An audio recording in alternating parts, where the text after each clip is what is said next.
എറണാകുളം അങ്കമാലി അതിരൂപതയിൽ കുർബാന തർക്കം രൂക്ഷം. ഏകീകൃത കുർബാന അർപ്പിക്കണമെന്ന നിർദ്ദേശം തള്ളി അൽമായ മുന്നേറ്റം.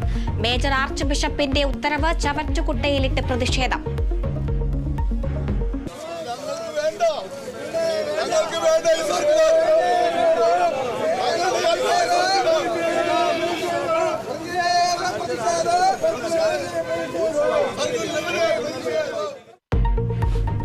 ഇടപ്പള്ളിയിൽ സർക്കുലർ വായിച്ച ഏകീകൃത കുർബാന അനുകൂലികളുടെ പ്രതിഷേധം.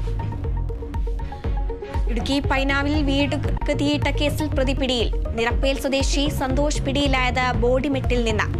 ഭാര്യ മാതാവിന്റെയും സഹോദരന്റെയും വീടുകൾക്ക് തീയിട്ടത് ഇന്നലെ രാത്രി.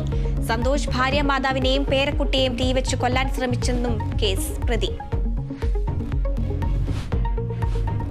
തെരഞ്ഞെടുപ്പ് തോൽവി വിലയിരുത്താൻ CPIM നേതൃയോഗങ്ങൾക്ക് തുടക്കം. മന്ത്രിസഭയിലേക്ക് കെ രാധാകൃഷ്ണന് പകരം ആരെന്നതിലും തീരുമാനം. മുഖ്യമന്ത്രിക്കും മന്ത്രിമാർക്കുമെതിരെ രൂക്ഷ വിമർശനവുമായി CPI തിരുവനന്തപുരം ജില്ലാ കൌൺസിൽ യോഗം. മുഖ്യമന്ത്രിക്ക് ധാർഷ്ട്യം, മന്ത്രിമാരുടെ പ്രവർത്തനം മോശമെന്നും വിലയിരുത്തൽ.